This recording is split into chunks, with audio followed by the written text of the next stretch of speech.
Hi, I'm Vanessa Ford, co-founder of Menolabs, and joining me today is our research co-founder, Dr. John Kohnilus. John, welcome to the show. It's a pleasure to be here. Can you change what microbes are available without changing your microbiome? That's, I think, a very interesting question, and it's probably a question that many people are asking because of this big push towards probiotics that are available in the market. From my experience, from the research that we've done, and we've been doing this for about 15 years now or so, and I was absolutely amazed with, first of all, the effect of the microbiome on overall health. But the second thing that really has amazed me is the fact that we can introduce a single strain into the gut microenvironment and, in fact, change the health status of that environment. Now, the important thing about that finding was that we can do that, introduce a single strain into that environment, and that strain doesn't live there. It doesn't colonize, as we say.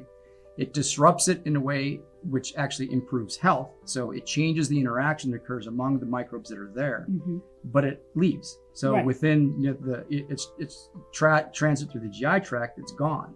So it really is kind of acting like a drug in a way, because you do have to kind of keep introducing it.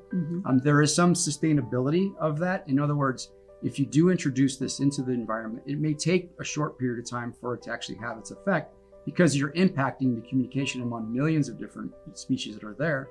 And then when it leaves, it will take some time for that effect to go away. But still, the introduction of it does change the environment, but it also requires there to be the continuous introduction of that into that environment. Okay, so that's probably why when you look at a supplement bottle or a pill bottle or something, it says you have to take it for 60 days, 90 days, whatever, to see full effects, right? Because you have to keep introducing that disruptor to your gut flora. Am I correct in that? Yeah, I think that's a great way of thinking about it. It certainly describes what's happening. These microbes are in communication with each other as well as your body. One of the things that I find fascinating is that these microbes that are in your gut, they're present outside your gut as well, right? They're present in the environment. The interesting thing that we found, really, it's being discovered now because of what we know about these microbes, is that these microbes, even though they may have a brother and sister out in the environment, they're more similar to you. In other words, they actually have evolved with the human species in that they're similar among that population than they are to their brothers and sisters out in the environment. So that tells you is that they are in communication with each other. They've grown together in a way, they've developed together in a way, and they've created this relationship with you in a way that is not able to be really disrupted by introduction of multiple strains. It's a very tight relationship. So you introduce this player, it does kind of rattle the cage a little bit, but it actually can rattle it in a good way. Right. And then, it can go away. And then if it's gone, they go back to where they were.